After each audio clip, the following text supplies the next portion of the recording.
Hey guys, I am so excited. I've done so many of these, but I have to tell you, today's is really actually so special to me because I have the best group of people here that you guys are about to see hang out with us all. But beyond that, they're so good looking that I almost feel really not attractive next to them all. But I'm going to introduce you to them all right now, and I'm really excited. So I'm Joe Zee. I'm the creative director of ELLE magazine. I'm going to be moderating this. But first up, and I know you guys really only came here to see her because I did too, Naomi Campbell. I mean, come on. She is a legend. Hi, She needs Joe. no introduction at all. Zee. How are you, babe? I'm so good. How gorgeous does she look, everybody? Well, first of all, I have to tell you. So really quickly, she is one of the original supermodels. She has graced more than 500 covers of magazines, but she's also a philanthropist. She's really charitied a lot of different things in South Africa and around the world, and she's a force. But she is also, very important, an executive producer on The Face and a supermodel coach, and that is gearing up for tonight's big premiere of season 2. So welcome, Naomi. Well, thank you, Josie. I'm very happy to be here and happy to see you. Oh, listen, we're all in your presence. I love this so much. And then joining her as supermodel coaches new this season, so excited, you guys have to meet Anne V. I love her. I've known this girl forever. Russian supermodel. She's been on countless covers of magazines as well, and also more notably ELLE, so let's give it up for that. And she's awesome, and she's so much fun, and she's going to be a big reason you guys are tuning in. So say hi to Anne, everyone. Hi, guys. Thanks so much for having me. This has been so awesome. See what I mean about everybody looking great? And then, of course, rounding out the supermodel coaches is Lydia Hearst, who is also awesome, and I work in her building. but she is so amazing, and she's so awesome, and she is also just launched a blog called LoveLydiaHearst.com, because who doesn't? So log on to that after, but not right now. And watch her also be an amazing coach this season. And then say hi, Lydia. Hi. I hope everyone likes the show as much as I loved making it and being a part of it. It was so fun. Do you want to hug her? Do you want to hug her right now? And then, of course, the host of The Face, Nigel Barker. Again, this man needs no introduction because, look, he's good-looking, esteemed photographer. He's has books out. He's done so much work. But, Nigel, say hello to everyone out there. Thanks so much, Joe Zee. Good to see you all. This season of The Face rocks because of all of you guys, and especially ELLE and Frederic. You guys did an incredible job. Oh, and today, Nigel tweeted that he has some secrets to reveal, so you guys better be hanging out till the very end because I'm going to get out of him what those secrets are. And then, Frederic Fekkai, awesome fashion maven and artist in this industry. I've worked with him so many times. He is an incredible hair guru. But beyond that, he also has some of the most celebrated brand of hair products. And the winner of The Face, and this is the big partnership that's going to happen, is going to be the ambassador and the spokesperson for the Fekkai brand and will be featured in the 2014 national ad campaign. So Frederic is joining us today, and you guys, this is just way too much star power. I can't even handle it, but say hi to Frederic. Hi, Josie. Thank you very much for the introduction. Of course. And look at his background. It looks like he's in Paris or something. I know. You're at the Plaza Athénée. No. He is. It looks like it, but I'm here in New York, and so excited about the premiere of The Face show tonight. So excited. So I'm happy to be here, and it's been such a great pleasure to be with all of you, Naomi, Nigel, Anna V, and Lydia. It's been such a wonderful moment for me. Thank you. Oh, yay. And then the last person I want to introduce is an incredible designer, stylist, and also a blogger. She has a blog up called Peace Love Shay. It's Shay Marie, and she's huge. She gets over 1 million page views a month. She has almost 500,000 Instagram followers. I mean, really, if that's not royalty, I don't know what is. But she's joining us too, and by the end of this hangout, she's going to ask these panelists some very important questions from her own fans that's been sourced. So stay tuned for that. But I want to kick it off because this is about supermodels, and this is really the show that Naomi executive produced. I'm going to start with you, Naomi. Being an executive producer on this show, but also a supermodel coach, how do you balance those roles, and what's the difference? Well, I try not to, when talking with the producers about the challenge and what goes into the challenge, the brand, I try not to use what I know to differ in any way with my girls and when I'm coaching them.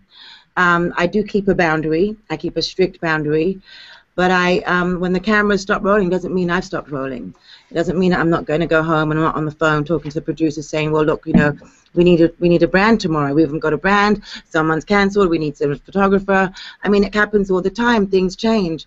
And so, I like things hectic, and I can roll when it's hectic. There's one instance where last time I was told on a Sunday night we need a brand, and it's 2 a.m. in the morning in Geneva. But we got that brand. It worked, and the challenge was a great challenge. So, that's how we do. We just roll and make things happen, and that's what I love to do anyway.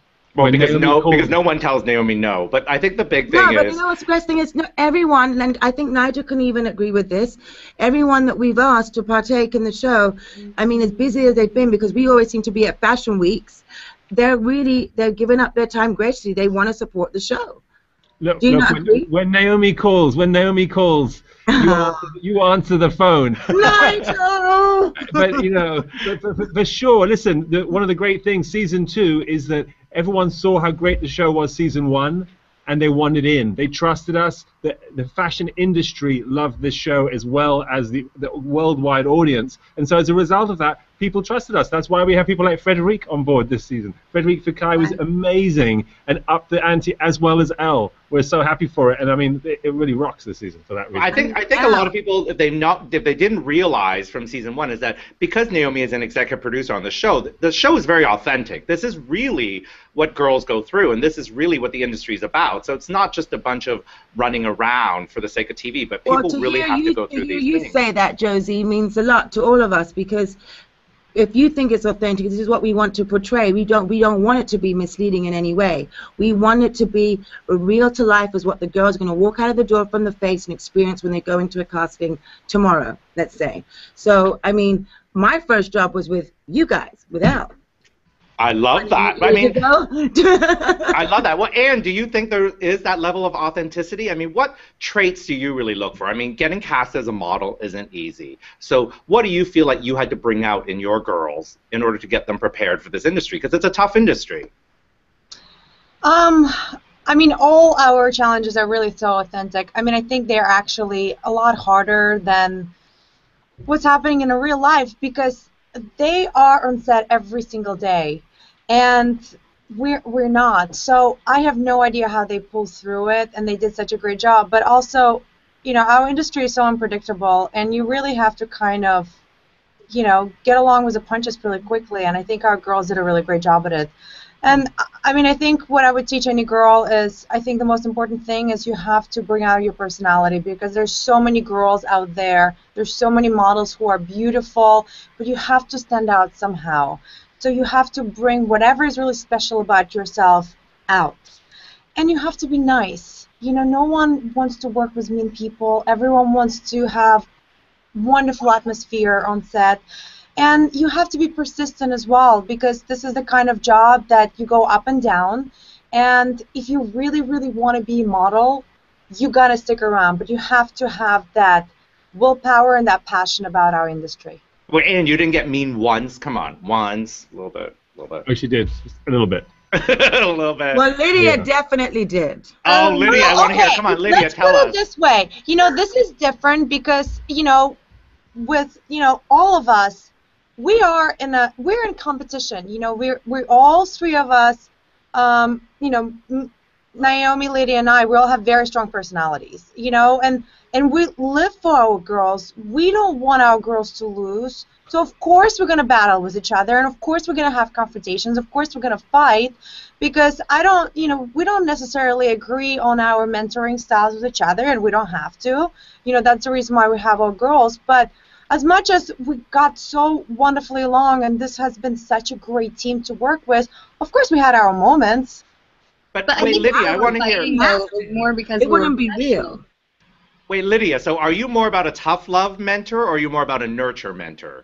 I'm much more of a nurturing mentor, and of course, yes, everyone had moments, but it was more along the lines of we were fighting because we were so passionate about our girls, not just fighting for the sake of fighting.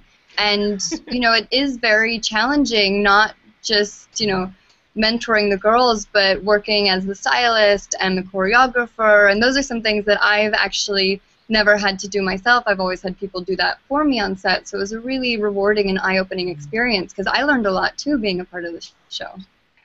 Naomi, I want to say I've sat at many shows in the front row and watched you work it down the runway. Do you think a killer walk or that type of personality is something that a model can learn? Is that something that you can impart on them, or is that something they have to be born with? I think, well, you can't teach rhythm, right? But but I'm not saying that. What I'm saying is basically I think that you can always work on yourself, and you can always better yourself, and you can always change your walk. You can always give it a little twist. I mean, do you remember Christy McMenemy? Yes, of course. In my kitchen one night many years ago, and told me like at 1 o'clock in the morning, you need to change your walk. And I was like, what? She goes, change it, do something different, be a bit more, throw it away. So I was like, okay, and I did it. But I think you can have fun with it. I don't take myself seriously when I'm on the runway. I want to do my job correctly, and I want to show the product, of course. But it's not about me. I'm not there to show myself off. And this show is also the same thing. I'm not showing myself off on the show. I'm here because the contestants want to be young, aspiring models. That's what this is about, not us. But I love that idea, though. But Kristen helped Naomi. Anne, did you have any sort of style mentors that helped you along the way? You know, I really actually, I really didn't, and you know, this is one of the reasons why, you know, I really love the idea of the show so much, is because I never had a mentor.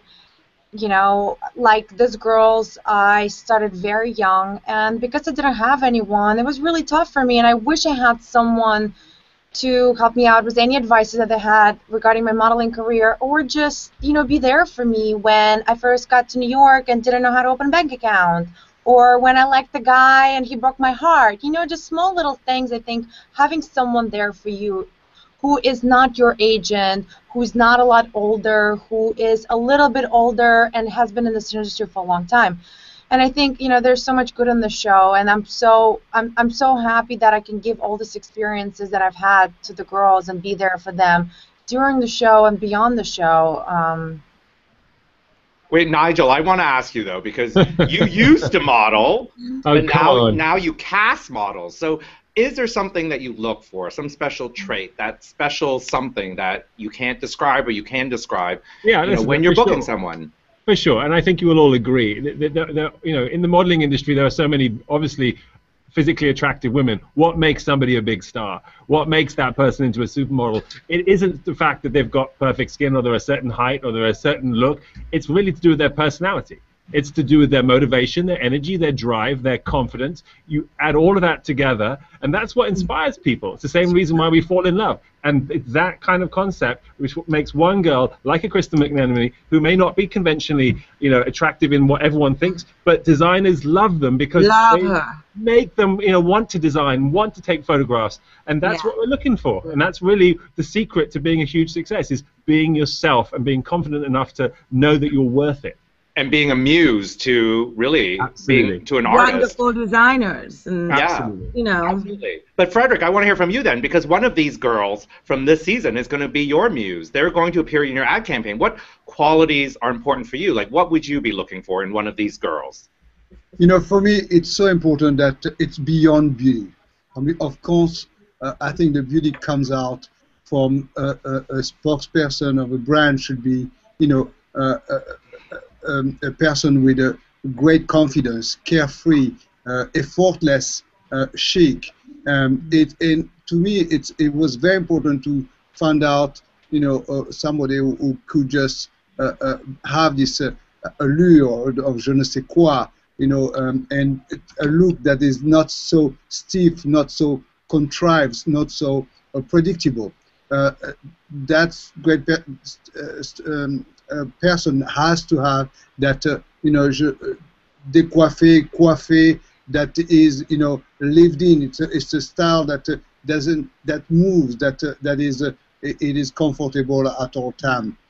You know, it's somebody that has a great posture, great attitude, not only with the hair but everything, the skin, the speech, the whole look has to be impeccable. But that's an interesting thing. It sounds so much better with a French accent now. Doesn't it? I'm going to lose my job as One an accent.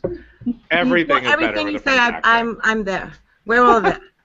Wait, Naomi, I want to ask you, though, because this is so much about you paying it forward with these girls and helping them and mentoring them, but was there something that they taught you along the way? Did you learn something from them? I mean, each girl has an individual personality, so you go through, you learn a bit about their background and where they've come from, what they're going through or what they want to achieve, and you're with them day in, day out, so you take on certain things. And what I find each time I do a production of The Face anywhere in the world, when it stops, I get a bit down because you've just been with them so much and then no longer you're with them. I mean, I'm really lucky. I've had like 6 of my girls today send me messages from around the world from different places. Yeah, because I want to know what they're doing. I'm like, it doesn't, as Anne said, it doesn't just stop when the cameras stop, when the show stops. I want to be involved. I had one of my girls do 10 shows in New York. I'm like so happy. I can't say because but I mean it's like go. I mean, I love that. Okay, but no spoilers. We're gonna watch the season to find out who that girl is. But Lydia, did you learn anything from your girls? I did. I learned a lot about myself, and as Naomi said, all the girls really do have such strong and unique personalities, and I did learn that it's okay to be a little bit tough sometimes, where I tend to be a bit more nurturing, and they did sort of bring that out of me, for better or worse, but it's certainly not unentertaining. But it was really remarkable, and I think, as I said earlier, I learned so much more just from being a part of this whole production, where I got to see how things work, not just in front of the camera, but behind the scenes, which really opened my eyes to a whole new experience and world. Oh, I love that. Hey, Anne, I want to ask you, though, if you weren't a model, what would you be doing?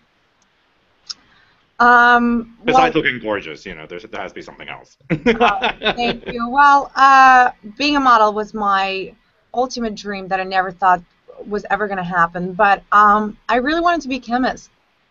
No, you didn't. Are you serious? I am. I was obsessed with... Like Breaking Bad chemist? Well, not that bad. But it's not chemistry, that's for sure. Most of my parents are doctors. I had one of the most wonderful chemistry teachers just that made me fall in love with chemistry, and that'll do it. She was a woman. Oh, but never know. Chemist. Oh, I love that. Wait, Naomi, have you had a difficult... I mean, you've done a million photo shoots. You've really worked with some of the best photographers in the world. Was there a difficult photo shoot that you remember, and how did you overcome that? Well, okay, so there was one. It had to do with animals, actually, which I didn't like. And I have to tell you, I called my agent, and I said, please, can you get me out of it? Because they wanted the animals to sleep. And so they drugged all the animals. It was a job in Germany. And I just did not. They drugged the horse was down. I just felt so, I didn't feel good about it. And there was like 3 or 4, and I won't say that client. It was an advertising, and I didn't want to be there. So my agent gracefully got me out. I did not accept any payment, and it was moved on to someone else. I didn't feel good about that one. That was very admirable, though. I think that's nice because it takes people to really stand up and make a point. Otherwise, it doesn't really get they'll push it even more next time. Do you know what I mean? So that just was not my thing, But I mean, there's been other great shoots where I'm painted from head to toe in gold and silver and black. I'm like, may I go to the bathroom, please? No, because we have to paint you again. I'm like, oh God. I mean, it's like, so, I mean, and patience is definitely a virtue in our job. We are touched and tickled and fussed around, and then we have to keep our focus with all that and go on and do the end product, because you set everything up for quite a few weeks in advance or sometimes months in advance, and then we come on and we have to deliver for you. So I mean, it's a lot of pressure in certain ways, but I love what I do, and I'm blessed to be doing it, and I'm happy that I stumbled on the lady that got me into modeling, because it wasn't a dream of mine. I know, that's amazing though. But Nigel, was there a difficult shoot for you that you remember that you had to sort of overcome?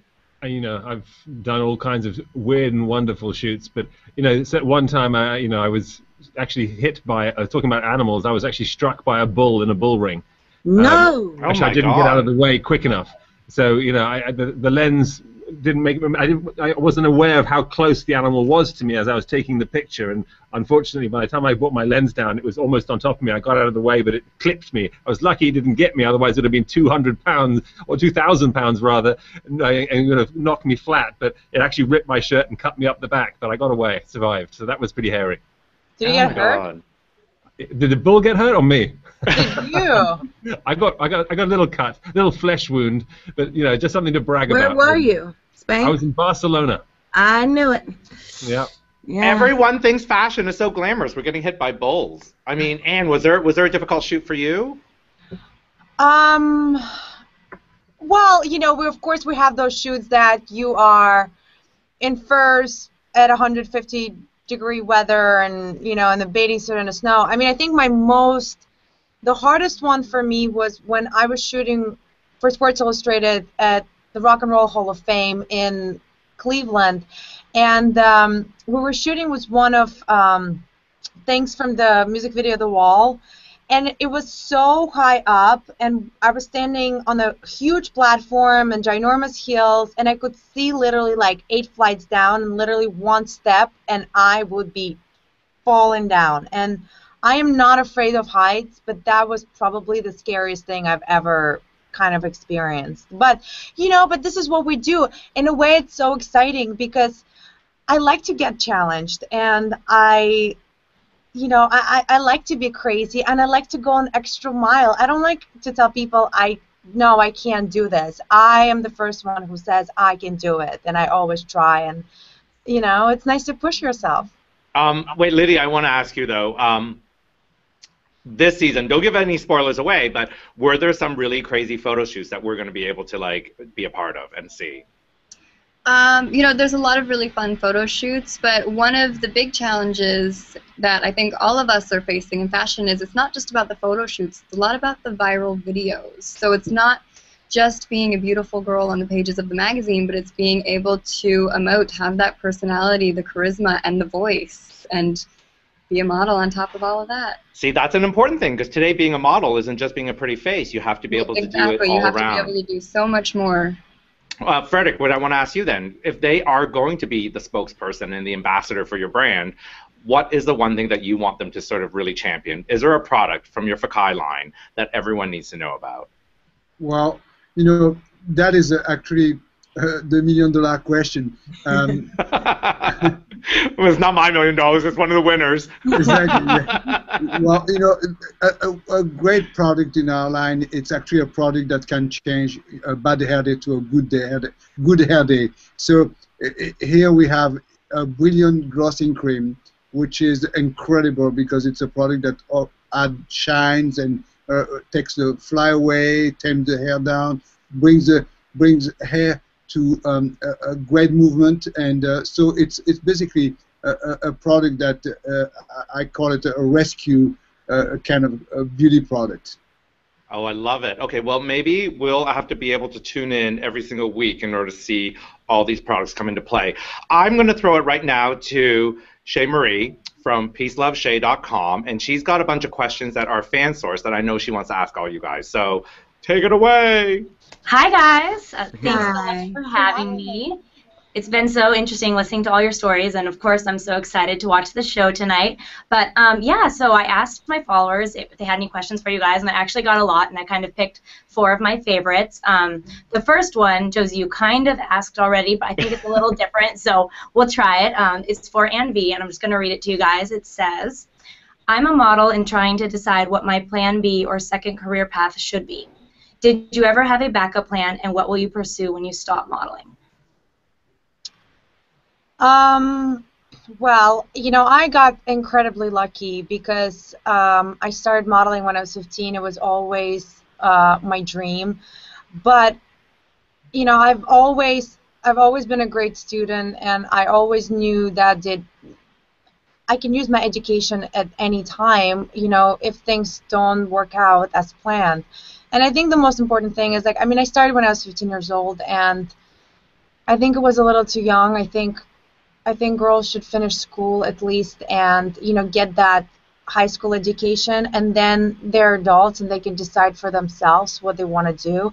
But I think if you have really good potential and if people tell you so, I think you just need to believe in yourself and really go for it, because if you have a dream, you just got to live it, and you got to try really hard. But at the same time, I think, if I had the opportunity to get an education while I'm modeling, I would really love that as well. I mean, I'm still going to go to college at some point when I become, less busy. And if you have the opportunity to do it all, I say do it, because it never can hurt.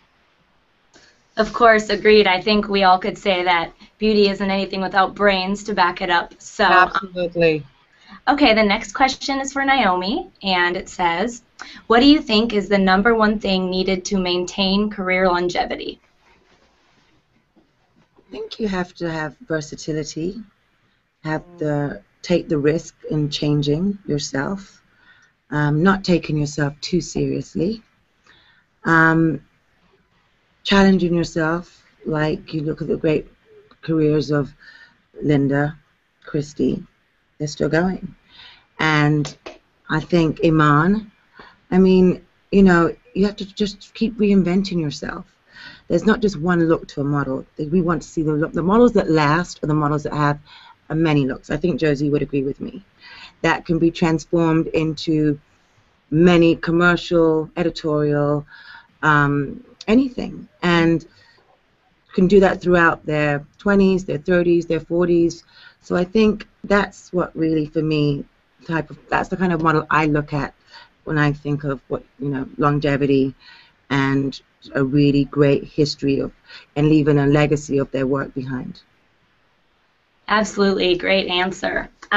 Okay, this question is for everybody to jump in on. It says, do you ever get nervous on shoots?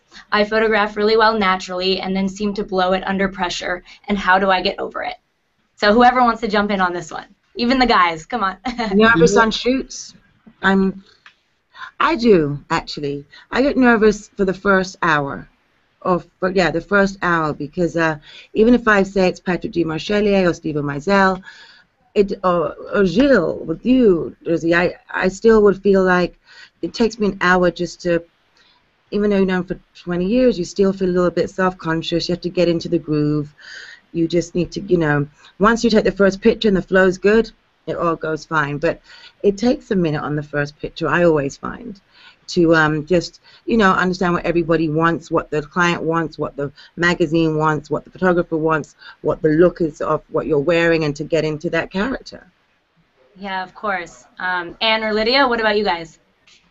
I have to agree with Naomi. It does. I get a little nervous and probably just as equally excited, and I sort of use that in my performance for the camera, and hope that I'm able to deliver. And it really is about getting into the groove and understanding what the photographer and the stylist and the client are looking for. And sometimes there can be a lot of cooks in the kitchen, but you really have to enjoy yourself and have fun, because it's fashion. It is fun. I think it also, just to add to that, not just the models can be nervous, but there's a lot of people on set, and there's a lot of energy there. There's oftentimes clients who have spent a lot of money, and as Naomi said earlier, have spent oftentimes months planning these shoots. Maybe they only do a shoot once or twice a year for their ad campaigns, and they're spending millions of dollars and for that moment. So the model steps on set. Of course she's nervous, because she's about to, be the face of a brand, and they're spending millions of dollars, if not more, on advertising it. The photographer's got a lot of pressure, because he's also got to capture the moment, and we've got that one day, we've got those few hours. So, obviously getting past that. But that's where a great team, great people, talented people who know they can do it and trust in each other. It's never a one-man band scenario. Amen. It's about also, I believe it's also about self-confidence, and to be prepared, to relax, to drink a lot of water, just to have, to not be so concerned all the time about the moment, and it's just to let go and have fun, enjoy. Well, I'm sure you guys made a bunch of young girls happy to know that the biggest and the best get a little nervous as well. You guys, thank you so much for having me. It's been such a pleasure listening to you all, and yeah, really exciting. So I'm really excited for the show, and best of luck to you guys. Nice. Yay! Thank you. But you guys, so I want to say, as a creative director of ELLE magazine, I am so excited that we also get to partner with The Face this season, because we are the #1 fashion magazine in the world with over 44 editions and 34 websites, and every single one of our supermodel coaches has appeared on the covers of some edition at some point multiple times. So we get to be part of this. And of course, the winner from the season will be appearing in our July issue. So look out for that. I'm not going to give anything away yet. And of course, they will also be in the Fekkai campaign. So you guys, this is a big thing. I am so excited. I thank you to all of these supermodel coaches, and to Nigel Barker, and to Frederic Fekkai, and to Marie Shea, and that we are going to have an awesome, awesome season on The Face. Everybody, please, when you leave here, you're going to go home and DVR tonight, 10 p.m. Eastern, premiere of The Face Season 2 on Oxygen. Does everybody have that? Okay, and before we go, because Ellen did the ultimate selfie, I'm going to do a selfie with all of us because I think this is a better group. I'm sorry. All right, guys. Tune in. Oh. All right, I'm so excited. So don't forget, 10 p.m. tonight on Oxygen, The Face premiere Season 2. Thank you, everybody. Bye. Bye. Bye. Bye. Bye. Bye. Bye. Thank you. Bye.